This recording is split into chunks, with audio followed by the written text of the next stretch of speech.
کھانا بن کے تیار ہو چکا تھا، مہمان بھی آ چکے تھے، لیکن نہیں آئی تو بارات، نہیں آیا تو دولہا۔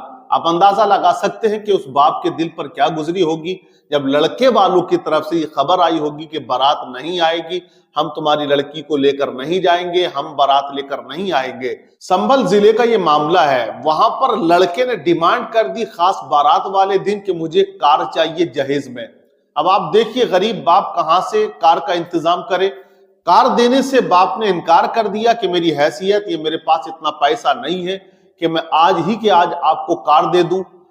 کھانا تیار تھا، مہمان آ چکے تھے، پوری تیاری ہو چکی تھی شادی کی، اور لڑکے والے نے منع کر دیا کہ ہم بارات لے کر نہیں آ رہے ہیں۔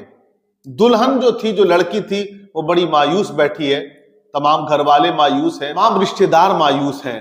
اب آپ اندازہ لگائیے گا اس سماج کا ہونا کیا ہے۔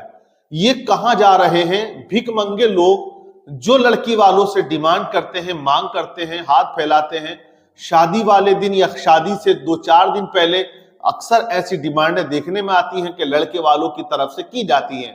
جب رشتہ ہوتا ہے نا تو اس وقت تو وہ یہ کہتے ہیں کہ ہمیں صرف لڑکی چاہیے، ہمیں کچھ نہیں چاہیے، اور جو کرانے والے ہیں بیچ میں، جنہیں ہم بچولیا کہتے ہیں، وہ بھی کہہ دیتے ہیں لڑکی والوں سے کہ لڑکے والے نے منع کر دیا ہے۔ لیکن جیسے ہی لین دین کا ایک سلسلہ شروع ہوا، سلیکٹ ہوتے ہیں دونوں، لڑکی کو سلیکٹ کر لیا، لڑکے کو سلیکٹ کر لیا، اور شادی کے ایام جب قریب آتے ہیں تو اس طرح کے بھیکاری لوگ، اس طرح کے بھیک منگے اپنی ڈیمانڈیں اپنے دل کے اندر سے نکالنا شروع کر دیتے ہیں۔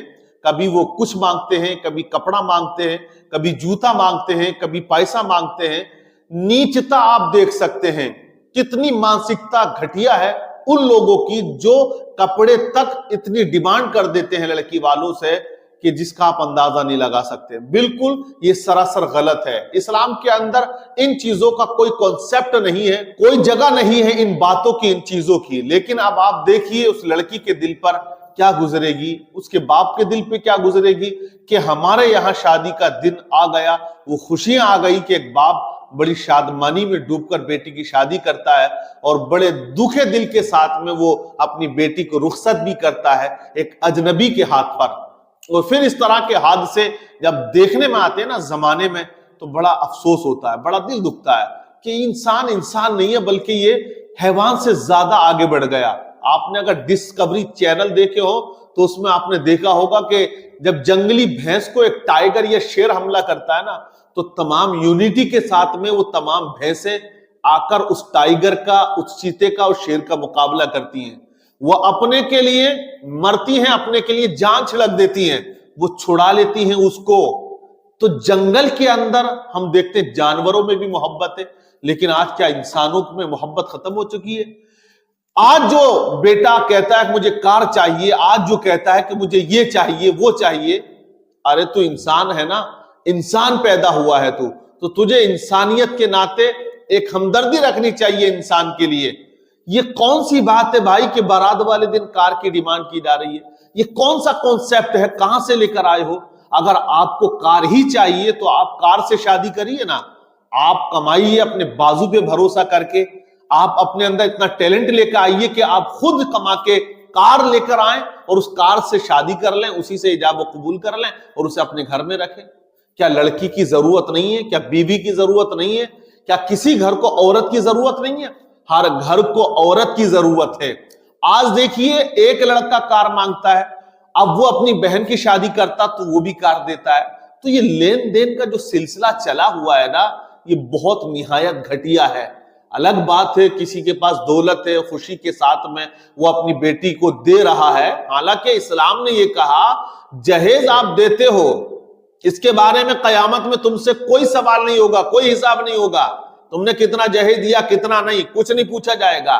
لیکن تم سے یہ قیامت میں ضرور پوچھا جائے گا کہ تم نے اپنی بیٹی کو اپنی پراپرٹی سے حصہ دیا ہے یا نہیں دیا ہے۔